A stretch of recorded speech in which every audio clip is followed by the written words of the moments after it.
무당이 될 운명이었던 사람이 실제로 겪었던 실화괴담. 저 어릴 적 일이 많이 생각나네요.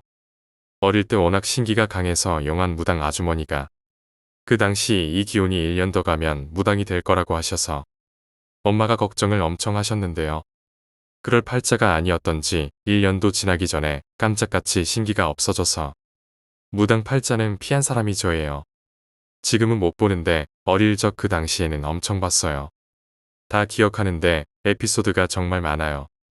시골 갔다가 상경에서 밤늦게 집으로 가려는 버스를 기다리는데 엄마 친구분이 마침 정류장을 지나가시다가 우리 가족을 보고는 태워주겠다고 차를 세워주셨어요. 그런데 제가 못하게 했어요. 왜냐면 차가 봉고차였고 아주머니 혼자 타고 계셨는데 운전석 뒷자리에 있죠. 봉고차 좌석들의 자리가 없었어요. 제가 자리가 없다고 하니까 엄마랑 가족들은 저더러 자리 많은데 왜 그러냐고 뭐라 하셨어요.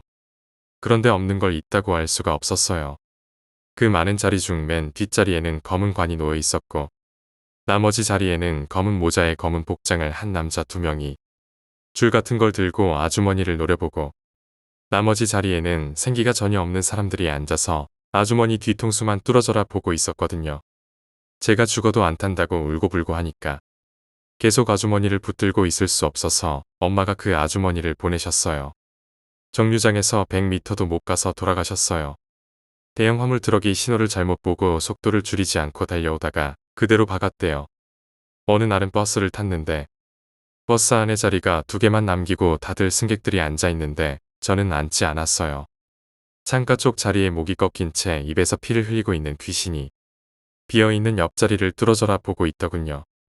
너무 깨름칙해서 멀찍이 떨어져 있었는데 연인으로 보이는 커플이 그 자리에 앉았어요. 저는 조금 있다가 내려서 집으로 갔는데 엄마랑 알고 지내시는 언니분이 오시다가 혼절했어요. 우리 집에서 엄마랑 같이 놀고 계셨는데 그날이 며느리랑 아들이 오는 날이었거든요. 버스에서 봤던 그 커플이 아들 부부였어요. 버스가 내리막길에서 잘못돼서 그 자리에 앉았던 아들 부부만 사망했는데 아들이 목이 부러져서 사망했어요. 이거 외에도 시골에서 있었던 일도 그렇고 많은데 어릴 적 일인데도 기억이 다 고스란히 남아있어서 가끔씩 그 일들 기억할 때마다 좀 무섭기는 해요. 새벽에 일어나서 물 마시려고 부엌에 들어갔다가 싱크대 구석에서 쭈그려 앉아서 절 노려보던 어린아이 귀신도 생각나요. 이 일을 겪었을 때가 7살 때예요. 시골에 가서 며칠 지내는데 동네에 사는 제 또래의 여자아이가 하나 실종돼서 발칵 뒤집어진 거예요. 마을 분들이랑 경찰분들이 여기저기 다 뒤져도 아이에 관한 흔적도 안 보이고 그런 상황에서 이틀이나 시간이 지나갔어요. 반응이 이미 죽었다는 쪽으로 다들 동의하셨어요. 그날 밤에 무슨 소리에 깨서 밖으로 나갔어요. 제가 워낙 민감해서 잘 때 작은 소리에도 바로 깨요. 잠옷 입은 채로 마당으로 나가니까 얼굴이 고양이상이라고 해야 하나. 정말 고양이 같은 얼굴이었는데 눈이 없더군요. 까만 눈동자의 목에는 무슨 방울 같은 걸 달고 있는데 갑자기 제 손을 덜컥 잡더니 인정사정 없이 어디론가 막 끌고 갔어요. 이상한 건 그 상황이 전혀 무섭지 않았어요. 끌려가면서 절 잡은 왼쪽 손을 봤는데 손톱이 부러져서 모양이 이상한데 오른쪽 손톱은 엄청 길더라고요. 비몽사몽 그렇게 한참을 끌려가다 보니까 방향이 할아버지랑 자주 가던 뒷산 쪽이더군요. 언덕 쪽에 다다르자 제 손을 놓더니 오른손으로 방향을 가리켰어요. 절 잡았던 왼손은 피를 흘리며 울고 있었는데 뭐랄까 그 느낌이 너무 마음이 아리다고 해야 하나. 계속 한 방향만 가리키면서 울더니 사라지더군요. 한참 멍하게 있다가 하늘을 보니까 새벽이었어요. 멍한 얼굴로 옷에 흙을 잔뜩 묻히고 터벅터벅 집으로 내려오니까 제가 없어져서 마을이 벌컥 뒤집어져서 찾고 있더라고요. 어른들이 괜찮냐고 물으시는데 아무 생각 없이 저 뒤에 있던 처음 보는 아주머니 손을 잡았어요. 누군지도 모르고 그 몰골로 아주머니 손잡고 했단 말이 아줌마 나랑 같이 가요였어요. 알고 보니 실종된 아이의 어머니였어요. 아주머니 손을 잡고 무작정 밤에 갔던 그 길을 다시 나섰어요. 옷도 안 갈아입고요. 제 신기를 알고 있던 엄마가 다른 어른분들을 진정시키고 그냥 한번 따라가 보자고 해서 다들 제 뒤로 따라오셨어요.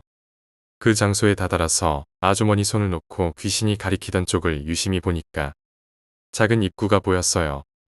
제가 그쪽을 가리키니까 체구가 작은 아저씨 한 분이 그리로 가셨어요. 그런데 세상에 실종됐던 여자아이가 탈수 상태로 그 조그마한 동굴에 몸을 숨기고 있었어요. 더 놀라웠던 건 아이 품에 죽은 고양이가 안겨 있었어요. 왼쪽 다리가 예리한 칼에 잘려서 없더군요. 게다가 고양이 목에 걸려있는 그 방울이 밤에 봤던 여인의 목에 있던 방울과 똑같았어요. 아이가 다행히 살아있어서 데리고 내려왔어요. 나중에 알고 보니 그 아이 옆집에 혼자 살던 노총각이 어떻게 해코지하려다가 같이 있던 고양이가 막 핥히니까 당황해서 그 아이가 고양이를 안고 도망친 거였어요. 더 어이가 없었던 건 그 남자가 막 걱정해주면서 같이 찾으러 다녔던 거였어요. 처음에는 부인하다가 아이가 고양이가 남자 목 주변을 핥히었다고 해서 보니까 역시나였어요. 시골에 묵던 마지막 날 밤에 아이랑 아이 어머니가 오셔서 고맙다고 하셨어요. 밤새도록 마을 잔치를 하는데 그 아이가 고양이랑 같이 놀던 자리가 있다고 저더러 같이 가자더군요. 마을 공터에 있는 큰 느티나무 아래 대청마루. 아이가 거기 앉아서 막 울면서 고양이가 보고 싶다고 하길래 안 보이니? 하니까 걔는 당연히 안 보이니까 응 하더군요. 죽은 그 고양이가 막 골골대며 그의 다리에 막 부비부비하는데 정말 평안해 보였어요. 그렇게 한참을 있다가 걔가 눈물을 그치니까 어둠 속으로 사라졌어요. 누가 고양이를 요물이라고 했는지 이 일 생각할 때마다 참 아려요. 어릴 적에 신기가 워낙 강해서 애기 무당 될 뻔했었는데 지금은 전혀 못 본답니다. 여름방학 때 작은 외삼촌 댁으로 놀러가서 지냈는데 놀러온 큰 외삼촌도 그렇고 큰 외숙모도 그렇고 다들 얼굴 안색이 안 좋았어요. 아무 생각 없이 내뱉은 말이 잠을 못 주무셨네 외웠어요. 숙모 내외분이 시겁하시더니 어떻게 아냐고 하셔서 솔직히 말씀드렸죠. 내외분 등 뒤에 검은 덩어리가 붙어 있다고. 기운이 음산해서 곁에 가기도 싫다고 막 그랬거든요. 다들 제 신기에 대해서 어느 정도 알고 계시니까 저더러 큰내 삼촌 댁에 한 번만 들러달라고 하는 걸. 난 가기 싫다고 했는데 엄마가 부탁하셔서 갔어요. 집에 발을 내딛는 것 자체가 싫더군요. 왜 풍수 보시는 분들 말 중에 터가 음의 기운이 충만하면 사방이 어둡다고 하시는데 그 집이 딱 그런 곳이었어요.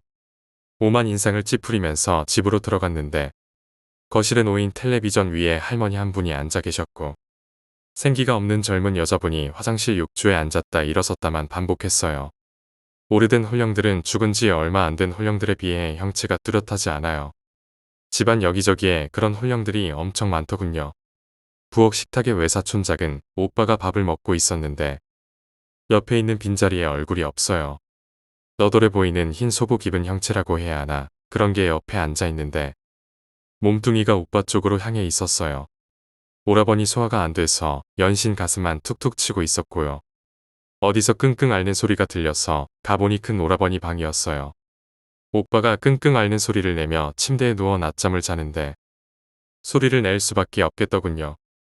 귀신 5명이 달라붙어서 하나는 머리, 하나는 오른쪽 팔, 하나는 왼쪽 팔, 다른 둘은 다리 하나씩 붙들고 잡아당기고 깨물고 다리 쪽에 붙은 귀신은 아사한 귀신인지 연신 깨물어 먹는 신용을 해요.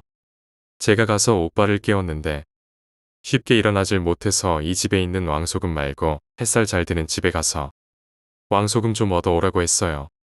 그 소금을 받아서 오빠 몸에 막 뿌리니까 귀신들이 절 노려보더니 흐물흐물 사라지더군요. 그제야 오빠가 끙끙 앓는 소리를 내면서 겨우 몸을 세웠어요.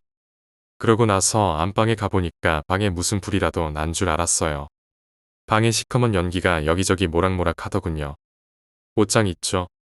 옷장에 귀신이 나란히 앉아서 빤히 내려다보고 있었어요. 어찌나 몸이 여기저기 쑤신지. 집 밖으로 나와서 큰내 삼촌께 당장 이사 가라고 했어요. 안 그럼 사람 하나 죽어나갈 거라고. 터가 산 사람이 사는 터가 아니라 죽은 사람의 터였던 거죠. 땅 투기 때문에 묘지를 밀어내고 닦은 터였던 거예요. 삼촌 내외가 시겁해서 그날로 짐 싸서 바로 나가셨고 그 다음 해에 다시 놀러 갔는데 한동안 비어있던 그 집에 가족 하나가 이사와서 살고 있었어요. 외삼촌께 저 사람들 저 집에서 왜 사냐고 물으니까 동네 사람들도 살지 말라고 사정 얘기를 해줬는데 요새 그런 말 누가 믿냐고 막 구기면서 집이 별장 같은 스타일인데다가 엄청 싸게 나와서 부인이랑 어린 아들 데리고 들어가 산지 6개월 지났나요. 사건이 났던 밤 늦은 저녁에 외숙모 심부름 때문에 그 집 건너갈 일이 생겨서 갔어요. 그 집이 멀리 보일 때 즈음의 뒤통수가 너무 싸한 거예요. 고개를 돌리고 싶은데 돌릴 수가 없는 게 어디선가 아주 낯익은 목소리에 몸이 그렇게 반응을 해요. 돌리면 안 된다. 고개는 돌리지 못하고 그 자리에 말뚝 박은 것처럼 서 있으니까 옆에서 쓱쓱 무거운 뭔가를 질질 끌고 가는 소리가 계속 들려요. 눈 뜬 채로 보려고 하는데 이번에는 눈을 감아라. 전 안 감으려고 하는데 어떤 손이 강제로 눈을 감겨서 이상하게 눈을 뜰 수가 없었어요. 그 집 앞에 개울가가 있는데 그 어둠 속에서 그 자리에 서서 보지도 못하고 움직이지도 못한 상태에서 개울물 흐르는 소리를 얼마나 들었을까. 눈이 저절로 떠졌고 시계를 보니 오래된 것 같은데 3분밖에 안 지났더라고요. 어쨌든 간에 움찔한 몸을 추스르면서 그 집 문 앞을 지나가는데 순간 뭔가 바람 소리에 막 웅웅 울리는 그런 느낌의 소리가 들렸어요. 뭐지 하고 쓱 고개를 돌렸는데 작년에 외삼촌 집에 들렀을 때 봤던 귀신들이 죄다 그 집을 둘러싼 채로 노려보고 있었어요. 눈동자에서 파란 라이트 빛을 내뿜으면서요.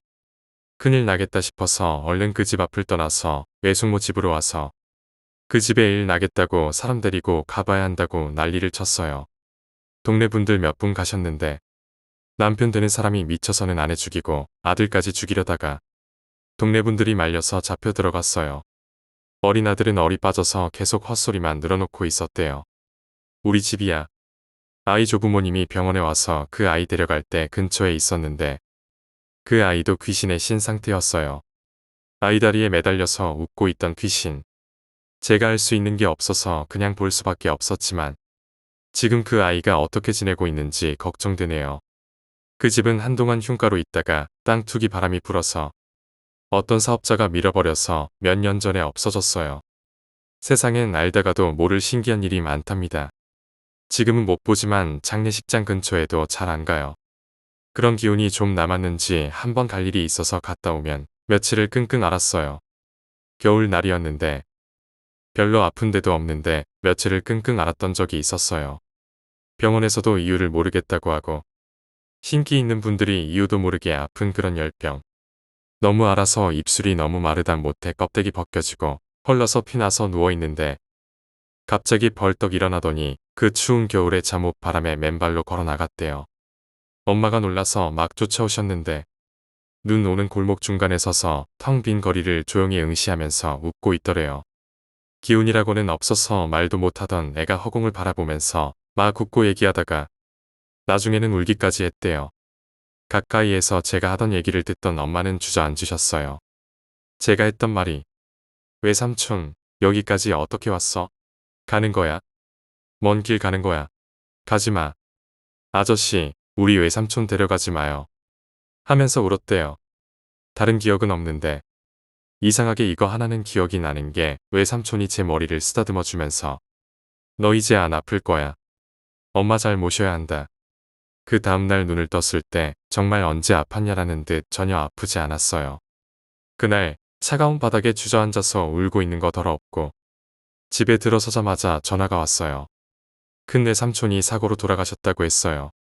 사랑하는 가족들이 생을 마감하고 떠날 때 생에 가장 보고 싶었던 사람에게 마지막으로 찾아오는데 멀리 떨어져 살던 누이가 눈에 밟혔는지 찾아오셨던 거죠. 엄마도 그날 저를 급하게 따라오느라 아무것도 걸치지 못하고 나와서 엄청 추웠을 텐데 전혀 안 추웠대요. 이상하게 따뜻했다고 해요. 외삼촌 보고 싶네요. 어릴 적에 해마다 여름이면 바닷가 쪽에 사는 친척 집에 놀러가서 지내다 오곤 했는데 10살 되던 그 해에도 바닷가 근처에 사시는 작은아버지 댁에 어김없이 갔었어요. 너무 시골도 아니고 너무 시내도 아닌 그런 동네였는데 5년 전부터 하나씩 물에 빠져 죽어서 제사도 지내던 동네였어요. 열대야 때문에 무척이나 습한 날씨여서 다들 더워서 자는 걸 포기하고 일어나서 근처 바닷가로 나가서 시원한 바닷바람을 쐬는데 나가보니 사람들이 많이 나와서 바람을 쐬고 계시더군요. 여기저기 걷다가 어느 집을 지나가는데 대문은 활짝 열려 있고 집에는 불도 안 켜져 있어서 이상하다 하면서 안에 들여다보니 마당에 있는 대청마루에 어떤 언니가 앉아 있었어요. 산 사람은 아니었어요. 홀령인 거죠. 무언가 아주 슬퍼 보이는 그런 표정으로 앉아 있었는데 제가 그 집으로 들어가려 하니까 갑자기 아주 무서운 표정으로 들어오지 마 하면서 막 뭐라 하시더군요. 어린 마음에 얼마나 놀랐는지 뒷걸음치다가 엉덩방아를 정말 크게 찍었어요. 엉덩이를 문지르며 일어나면서 홀령 쪽을 보는데 그 자리에서 일시정지했어요. 그렇게 얼마나 시간이 지났을까? 홀령이 고개를 막 저으니까 사라졌는데 놀란 이유가 일어나려고 바닥을 짚고 그쪽을 보니까 대청마루 밑에 빈 공간에 검은 미역 같은 형태의 머리카락 더미들이 그 홀령 발목을 족쇄처럼 칭칭 감고 있었어요. 바닥에는 물이 넘치듯 흥건하고요. 위쪽을 자세히 보니 홀령 목에도 감겨 있는데 그 뒤에 사람 형태의 검은 홀령이 서 있었어요. 더 자세히 보니까 그 검은 홀령의 손이더라고요. 목에 감긴 게 한참을 그렇게 멍하니 있는데 누가 어깨를 툭 쳤어요. 그 집에 사는 자취생 오빠였어요. 오빠가 손을 잡아 일으켜 세워주는데 오빠 얼굴 보고 또 흠칫했어요. 얼굴에 검은 기운이 여기저기 뻗쳐 있었어요. 살 날이 얼마 안 남은 거죠. 오빠한테 혹시 알고 지내는 여자분 중에 내가 말한 이목구비의 여자를 아냐고 물으니까 좀 당황해 하시더니 그냥 집으로 쏙 들어가시더군요. 더 물어볼 수도 없고 해서 그냥 집으로 돌아왔는데 며칠 후 초저녁에 바닷가 모래사장에서 그 오빠가 바다에서 멀지 않은 모래사장에서 바다를 보며 줄담배를 피우는 걸 봤어요. 앞서 봤던 그 여자 홀령이 바다 위에 둥둥 떠 있는 거예요. 그게 안 보이는 오빠는 자기 바로 앞에 마주선 자세로 서 있는 홀령을 앞에 두고 줄담배만 피우고 있었어요. 제가 가서 말해봤자 안 믿는 사람들은 어린 게 미쳤다고 할 테니 그래도 말해줘야겠다 싶어서 다가가서 말했어요. 물 근처에도 가지 말고 육지로 가서 근처에도 얼씬하지 말라고 그랬는데 코웃음만 치시더군요. 어린애가 와서 그런 소리 하니까 얼마나 우습겠어요. 그래도 강경하게 부탁하니까 자기도 깨름칙했는지 알았다고 하고 몸을 돌려 들어가는데 여자 홀령이 절 원망스럽다는 듯 쳐다봐요. 홀령이 사라지고 나서 저도 깨름칙해서 집에 들어와 잤는데 잠이 안 와요. 양을 수천 마리 새도 잠이 안 와서 나왔는데 그 오빠가 뭐에 홀렸는지 목류병 환자처럼 바닷가 쪽으로 걸어가요. 어린애가 너무 그런 것만 봐서 그랬던가. 겁대가리를 상실해서 가지 말라고 막 때리고 했는데도 정신을 못 차려요. 손목을 잡았는데 얼음처럼 너무 차요. 어두워서 잘 몰랐는데 자세히 보니까 팔과 다리의 대청마루에서 봤던 그 검은 물미역 같은 것들이 묶여 있었고 바닷가 쪽으로 길게 이어져 있는데 물가 쪽으로 잡아당기던 형상이었어요. 제 힘으로는 어림도 없어서 집으로 달려가서 오빠 자취하던 집주인 내외분이랑 옆집에 살던 남정네 분들 몇 분 오셔서 잡았는데 어찌나 힘이 센지 끄떡도 없는 걸 겨우 집에 데려다 놨어요. 그때 어른들께는 아무 말 안 했지만 어른들이 오빠 붙잡고 몸싸움할 때 바다 쪽을 봤는데 여자 홀령이랑 검은 홀령이 오빠를 엄청 노려보며 울부짖는데 귀가 다 아프더군요. 울부짖으며 절 보는데 왜 그러느냐. 억울하다. 그런 기분이 들더라고요. 오빠는 얼빠져서 누워있고 그날 밤에 어른들 몰래 밤에 나와서 바닷가에 나갔어요. 그 자리에 있었어요. 무척이나 슬퍼 보였어요. 자세히 보니 여자 홀령 뒤에 있던 검은 홀령이 말을 못하더라고요. 옹알이 같은 말투였어요. 여자 홀령이 벙긋하는데 엄청 울었어요. 그 자리에서 그 사람 꼭 데려가야 한다고, 억울하다고. 산 사람의 운명은 죽은 사람들이 함부로 하면 안 된다고 했는데 죽여도 억울함이 가시지 않는다고 울부짖는데 정말 그 다음 날 아침에 정신 차리고 앉아있던 오빠한테 가서 말했죠. 애기 죽이고 마음 편해요. 그랬더니 다른 사람한테 말은 안 했어도 본인도 내심 고생이 많았는지 절 내려다보며 말없이 그렇게 있다가 나가시더군요. 그날 저녁에 사람 죽었다고 난리가 나서 나가니까 그 오빠 자살했어요. 유서 한 장 휘갈겨 쓴 걸 신발 밑에 깔아놓고 죽었더라고요. 여자친구가 임신해서 자기한테 와서 결혼하자고 했는데 자기 욕심 때문에 바닷가에서 떠밀어 죽였다고 자기 죗값 치르겠다고 그렇게 짤막하게 써놓고 갔어요. 여자 홀령이 여자친구였고 검은 홀령은 애기였어요.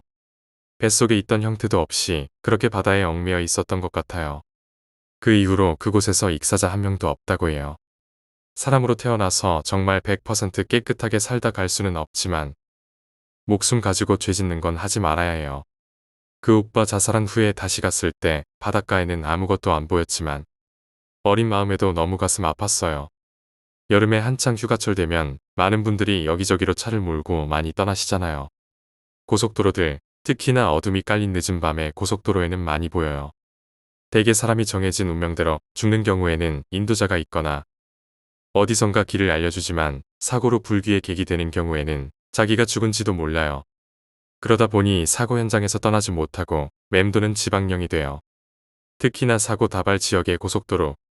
그런 고속도로 주위에 나무가 울창한 숲이 있는 그런 곳은 음의 기운이 더해져서 음기가 극에 달하는 새벽녘의 도로에서는 양기가 충만한 분들도 헛것을 많이들 보세요. 귀신이라고 해서 다 나쁘지는 않아요. 나쁜 귀신도 있기는 하지만요. 고모가 모는 차를 타고 강원도 쪽으로 해서 고속도로를 타고 가는데 고모가 초행길이다 보니 길을 잘못 들어서 뱅뱅 돌다 보니 밤이 깊어져 버린 거예요. 당시에는 내비게이션 같은 게 없다 보니 더 그랬죠. 조금 쉬자 해서 들린 휴게소에서 대학생 일행분들이랑 가는 길이 같아서 같이 가기로 했어요. 그분들이 앞에 출발하고 고모차가 뒤따르는 식으로 출발했어요. 사고 다발 지역이라고 표식이 있는 곳을 지나가고 있었어요. 뒷좌석에서 자고 있었는데 누가 부르길래 눈을 떴어요.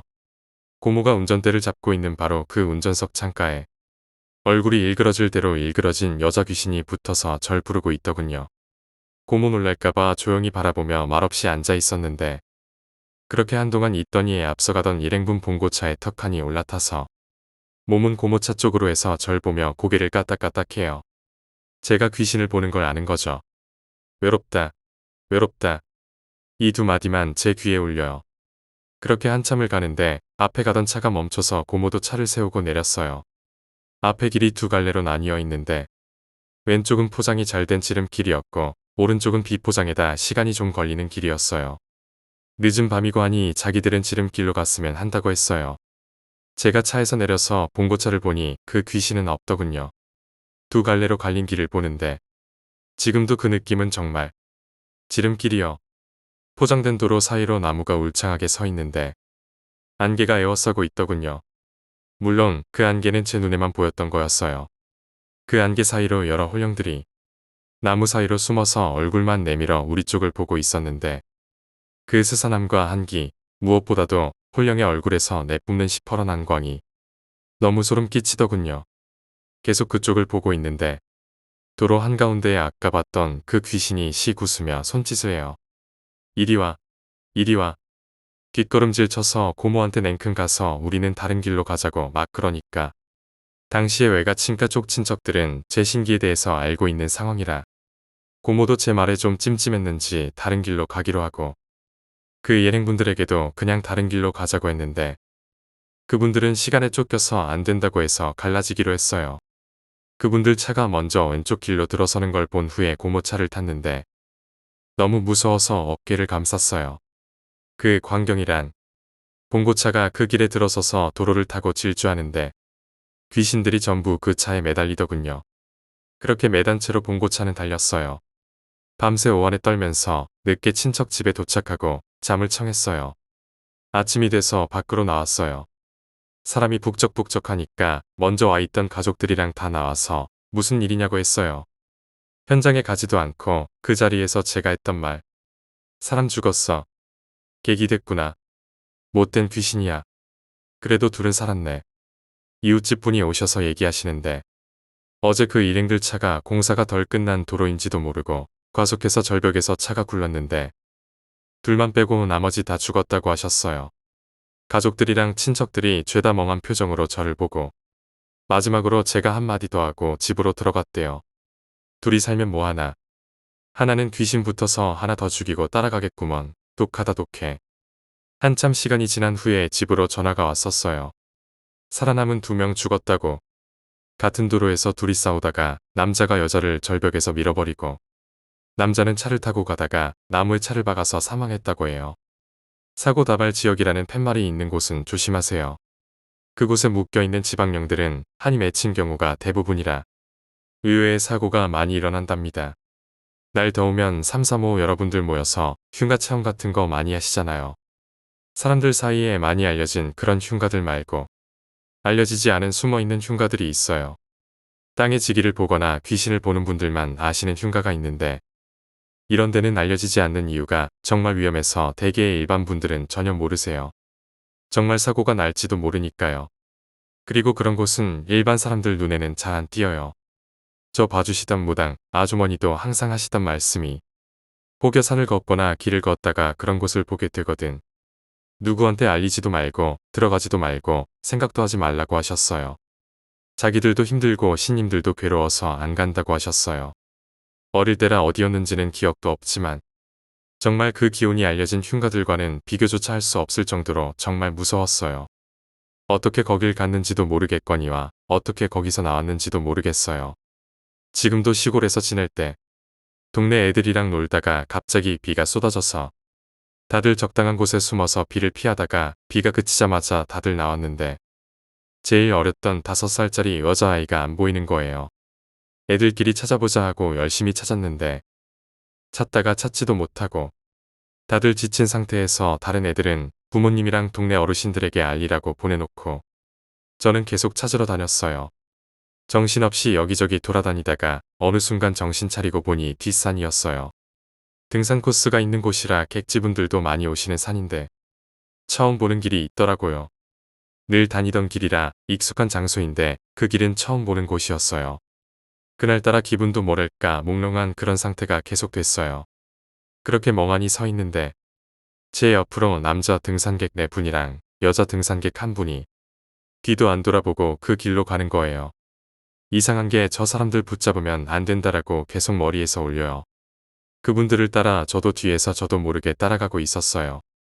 한참을 걷다 보니 제 앞에 있던 그분들이 언제 사라졌는지 보이지도 않고 앞에다 쓰러져 가는 별장 같은 건물이 있었어요.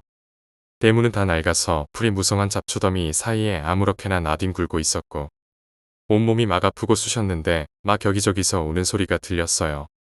많이도 들리던 그 소리 중에서도 계속 울리던 가늘고 서늘한 여자 목소리가 하던 말이 들어와. 아니 가버려. 나 좀 내버려둬. 대문 안에 그 집 현관문에서는 손 같은 형상이 나와서 절 막 끌어당겼어요.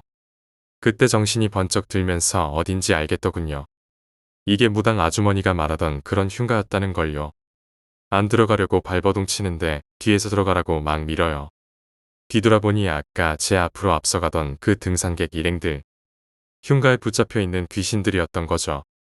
얼굴 형태도 잘 안 보이고 눈에서 파란 안광을 뿜으면서 막 미는데 전 발버둥 치고 기싸움하고 있을 때 언니야 이쪽으로 오너라.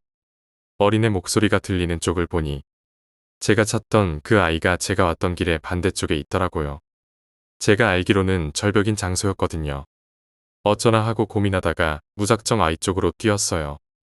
정신없이 뛰어내려오니 원래 있던 등산 코스 입구였어요. 아이는 안 보였고요. 나중에 집으로 내려가니 그 아이가 강물에 빠져서 죽었더군요.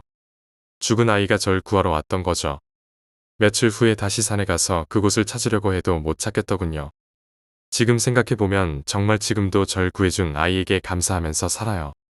그리고 흉가 같은 데는 기가 약한 분들은 가지 마세요. 잡기 붙여서 오시는 분들 정말 많더군요. 아닌 분들도 계시지만요. 9살 어느 여름날 여름방학이 얼마 안 남은 시점에 남자아이가 전학을 왔어요. 이름은 민수라고 할게요. 민수가 교실 문을 열고 들어오기 전부터 짜증이 나더라고요. 게다가 그날은 맑은 날도 아니고 시커먼 구름에 비가 무섭게 쏟아지던 날이라 그런 날은 음기가 강하거든요.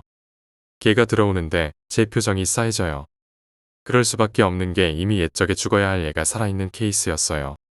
그러니까 저처럼 팔자의 신기를 타고 나서 귀신을 볼 수 있는 경우가 아니라 실수로 그런 걸 보지 말아야 할 팔자에 그런 걸 보는 애였어요. 사람으로 태어나기 전에 망정수라고 하는 걸 마시게 하는데 걔는 그 과정 없이 태어나서 귀신을 보게 돼서 안 봐야 할 것들을 보는 애였어요. 그런 아이들은 저승에서 실수를 바로잡기 위해서 일찍 데려가는데 살아있는 거죠. 그날 오후에 학교를 파하고 나서는데 학교 앞 도로에 걔가 서 있었어요. 저 멀리 트럭이 한 대 오는데 트럭이 걔 쪽으로 달려오더군요. 트럭의 반대편에는 검은 옷을 입은 사자가 걔를 보면서 노려보고 있었고요. 무슨 생각이었는지 제가 걔를 제 쪽으로 끌어당겼고 트럭은 걔가 있던 자리를 지나쳐 전신주에다 차를 박았어요. 걔 어깨를 잡은 손으로 맞은편을 보니 사자가 절 노려보고 있더군요.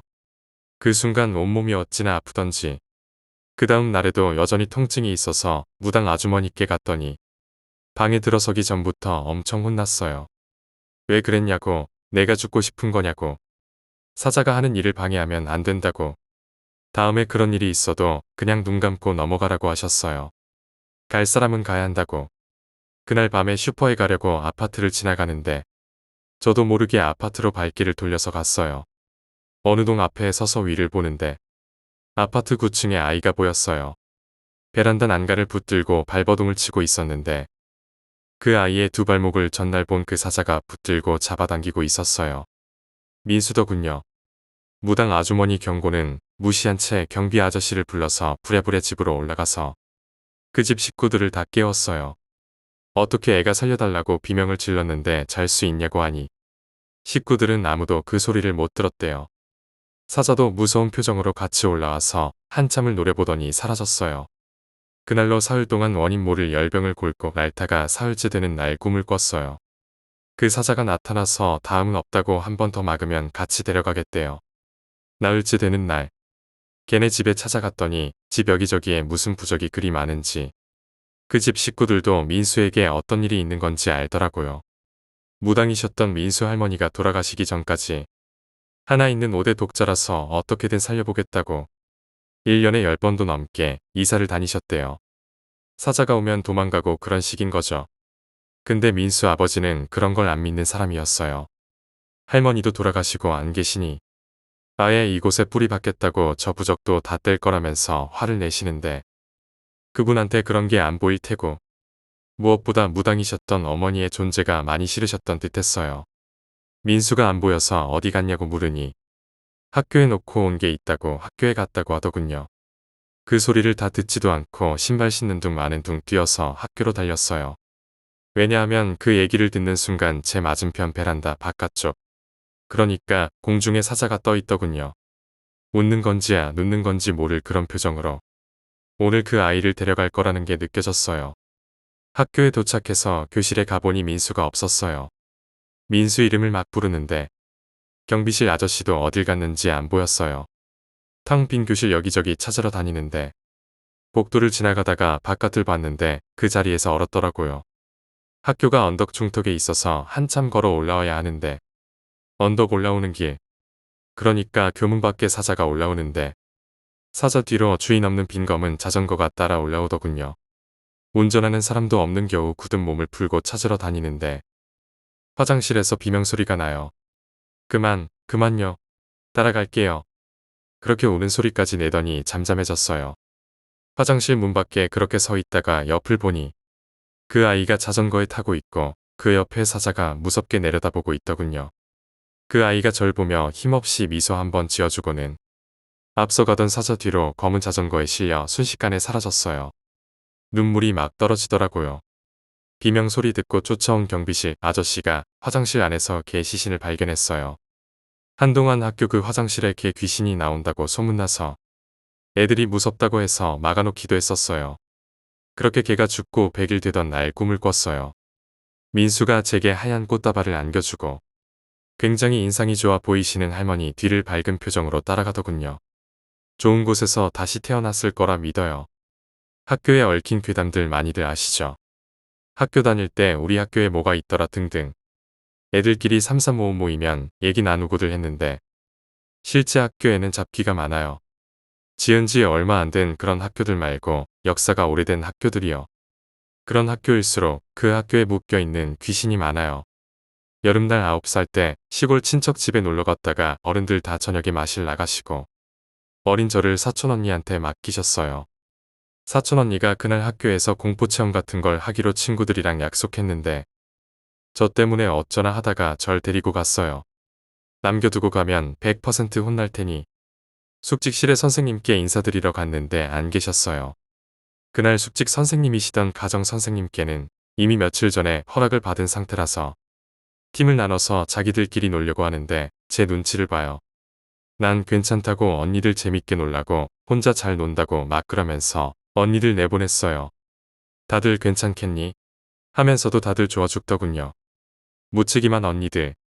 불 켜져 있는 교실에서 혼자 놀기도 재미없고 학교 들어올 때부터 보니 여기저기 잡귀들이 참 많이 보이더라고요. 여기저기 둘러보다 보니 이 언니들 오늘 정신 나가겠더군요. 어두운 복도를 술렁술렁 여기저기 둘러보며 2층 화장실을 지나가는데 마침 언니 2명이 화장실에 있었어요. 언니 하나는 안에서 끙끙하고 하나는 밖에서 기다리며 화장실 불이 나갔는지 안 켜져서 플래시 들고 덜덜덜 하면서 빨리 나와 가시나요 이러는데 화장실 안을 한번 들여다보고 시겁했어요. 학교 화장실 보면 위에 천장 공간은 칸칸이 나눠져서 비어 있잖아요. 그 비어있는 공간. 비어있는 옆 칸 화장실에서 귀신 하나가 머리를 빼꼼히 내밀고 화장실 안에서 볼일 보던 언니를 내려다보고 있어요. 게다가 그 순간에 비가 쏟아져 내리면서 번개까지 쾅쾅 치니까 더 선명하더라고요. 귀신 얼굴이 찢어져 있었어요. 밖에 있던 언니는 번개 소리에 놀라서 엄마야 하고 친구 내팽개치고 막 도망가고 안에 있던 언니는 정신없이 바지도 못 올리고 나와서 뛰다가 넘어지고 화장실에 있던 귀신은 지방령인지 화장실 밖으로 나오지도 못하고 안에서 맴돌고 있었어요. 어느 불 꺼진 교실에 다른 팀 언니들이 숨어서 어떻게 골려줄까 하고 숨어서 이야기 나누고 있는데 그 언니들이 앉아있는 맨 뒷자리에 교복을 입고 팔 한쪽이 떨어져 나간 여학생 귀신이 팔은 없고 머리에서 피를 흘리며 단발머리 여학생 귀신이 앉아 언니들을 응시하고 있었어요.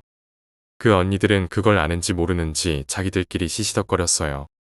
다른 교실에 가니 사촌 언니 패거리들이 숨어있는 교실이 보였어요. 문을 살짝 열고 들어갔는데 제가 오든지 말든지 자기들끼리 히덕거리며 놀고 있더군요. 그중 한 언니가 창문 사이로 들어오는 달빛을 빛 삼아 교실 뒤쪽에 있는 거울을 들여다보며 머리를 매만지는데 거울 안에 귀신 하나가 노려보고 있었어요. 눈이랑 입이 없는 그런 형태였어요. 그걸 아는지 모르는지 열심히 머리를 만지작 비도 오고 바람도 불고 정말 공포 체험하기엔 좋은 밤이었어요. 그렇게 1시간이 지났나? 집에 가려는데 4층에 있던 상대방 팀 언니들이 내려왔어요. 가정선생님 4층에 계시더라.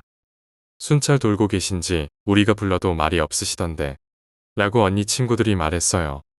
그래 라고 사촌 언니가 대답했고요. 이런 대화가 오가는데 이상하더군요. 언니, 그 선생님 혹시 짧은 쇼트커트 머리에 빨간 치마에 하얀색 반팔 티 입은 분이야? 내가 어찌하냐? 한참 전부터 돌아다니던데 못 봤어? 언니들은 죽은 사람 못 보지. 다들 놀라서 일동 침묵. 그때 남자분 목소리가 들리며 우리 쪽으로 플래시를 비추셨어요. 체육 선생님이셨어요. 갑자기 비가 내려서 학교에 좀 늦게 오셨다고 하셨어요. 니들 여기서 뭐하냐? 뭐라 하시니까 이유를 얘기했고 가정선생님이 오늘 숙직 아니시냐고 여쭤보니 체육선생님이 언니들을 다 1층 교무실로 데려가시더니 하는 말이 가정선생님 며칠 전에 자살했다고 하셨어요. 언니 3명이 기절 직전이었대요. 여기저기서 비명을 지르고 사촌 언니는 한동안 패닉 상태였네요. 그 학교에서 나올 때까지도 자살했다던 그 선생님은 학교에서 뭔가를 찾는 건지 기웃기웃하면서 왔다 갔다 하셨는데 뭘 그리 찾던 건지 귀문은 귀신들이 드나드는 문이라고 해요. 예를 들면 흉가 같은 곳이라고 할 수 있겠지만 좀 달라요. 흉가는 지방령이나 기운이 센 지방령에 붙들린 떠돌이 영들이 있는 보금자리. 귀문은 사자나 귀신들이 드나드는 길인데 더러 집이 귀문이 되는 경우가 있어요. 영화 폴터가이스트 아시죠? 그거와 유사한데 귀문이 통과하는 곳에 집이 자리 잡으면 그 집에 사는 사람들은 오래 못 살거나 미치거나 하는 경우가 많아요. 13살 때 일이네요. 아버지 친구분이 초대를 하셔서 그분이 사시는 곳으로 놀러를 갔어요. 멀찍이 떨어진 주택들이 바로 보이는 언덕 위에 자리 잡은 고급 빌라였어요. 아저씨가 건설업자였고요. 아저씨 내외가 집에 들어서는데 화장실 쪽이 귀문이 통과하는 곳이더군요. 살짝 열린 불 꺼진 화장실 문 틈 사이로 빼꼼히 고개 내밀고 쳐다보는 귀신들의 눈동자들. 대뜸 아저씨 보고 호통부터 쳤어요. 겁도 없다. 여기다 집을 지었나. 아저씨가 놀라서 저를 쳐다보시고 여기가 어딘 줄 알고 집을 지어. 내 핏줄이 운전하지 못할 거다. 싸늘한 표정으로 아저씨를 그렇게 한참 노려보다가 도로 차에 탔어요. 가족들이 놀라서 따라 올라타고 아저씨가 헐레벌떡 뛰어오셔서 차를 잡았는데 화장실 문턱에 신발 세우지 마. 귀신이 안으로 들어설 구실을 주지 말란 말이다. 알겠냐? 이 말을 했던 이유가 무슨 이유에서인지 화장실 문턱을 못 넘어오고 있더군요. 화장실 문턱을 경계로 넘어오지 못하고 있는데 신발을 거기에 세우게 되면 다리 4만 넘어오게 되거든요. 택시 기사분 엉겁결에 막 출발하시고 집에 도착하자마자 방에 들어가 꼼짝도 안 하고 있었어요. 제가 그러는 데에는 이유가 있다는 걸 알기에 가족들도 조용히 있었고요. 그날 밤에 전화가 울리고 아버지가 한참을 통화하시다가 제 방에 들어오셨는데 나갈 준비를 하고 앉아 있었어요. 나갈 일이 생겼다는 걸 알고 있었거든요. 아버지가 말도 꺼내기 전에 가자고 하며 먼저 나섰어요. 밤에 택시를 타고 그 집 앞에 다다를수록 많이 보였어요. 귀신 하나가 건너편으로 건너가면 반대 방향에서 건너오고 낮에는 몰랐는데 밤이 되니 보였어요. 그 빌라 뒤로 뒷산이 있었는데 뒷산이 초승달 모양으로 해서 그 빌라를 둘러싸고 있었어요. 집 주위가 빽빽한 나무로 둘러싸인 곳은 별로 좋지 않거든요. 한 면이라면 모를까 3면이 다 나무. 뒷산 꼭대기 부분에 중간 지점에 귀문이 있고 그 귀문이 중앙으로 통과하는 곳에 그 빌라가 자리 잡고 있는 거였죠. 사람들이 다 입주하지 않은 새 빌라였는데 입주한 집은 2집뿐이었어요. 2층에 아저씨 내외랑 바로 옆집에 아들 내외가 있었어요. 안으로 들어서는데 빽빽하게 들어선 귀신들의 행렬들이란 아저씨 집으로 들어가니 배가 만삭인 며느리가 배를 부여잡고 주저앉아 있었어요. 너무 아파서 끙끙 앓고 있었어요. 그럴 수밖에 없는 게 귀신 여럿이 배를 차고 있었거든요. 아줌마는 밤 미쳐서 이 문 저 문 다 열어놓고 시카를 부여잡고 여기저기 찌르고 다니는 걸 아저씨랑 아들이 붙잡고 있었어요. 집 안에는 하얀 안개가 아주 자욱했어요. 저한테만 보이는 안개. 안개 사이로 여러 귀신들이 가족을 둘러싸고 있었어요. 몇 귀신은 아줌마 머리에 올라타서 잡아뜯고요. 밖에는 바람이 안 부는데 집 안에만 바람이 휘몰아치고 있더군요. 다들 밖으로 데리고 나와서 우리 집에 도착하자마자 양기 잘 받은 소금을 뿌려서 앵마기하고 그분들 가족을 앉혀놓고 들어보니 제 말을 안 들었더군요. 넘어올 다리를 만들지 말라고 했는데 만들어서 이미 그 빌라 자체가 귀문이 돼버려서 사람 살 곳이 안 된다고 설명드렸죠. 그렇게 설명해도 제 말을 안 듣고 다시 들어가서 산지 3일도 안 돼서 아예 짐 싸서 나와버렸어요. 거기는 흉가로 변해버리고요. 아주머니는 정신병원에서 한동안 치료받으시고 아들 내외는 2달 뒤에 아들을 낳았는데 자폐하였어요. 아저씨는 사업하는 거 다 망해서 시골로 식구들을 데리고 들어가셨다고 했어요. 전원주택 같은 거 고르실 때 물과 토지의 기운이 조화롭게 이루어져 있는 곳은 괜찮지만 나무만 빽빽이 들어선 곳은 고르지 마세요. 이 얘기 친구 녀석에게 해줬더니 그날 밤 화장실 가고 싶은데 불 꺼진 화장실 문 틈 사이로 보고 있을까봐 못 가겠다고 책임지라고 어찌나 타박을 놓던지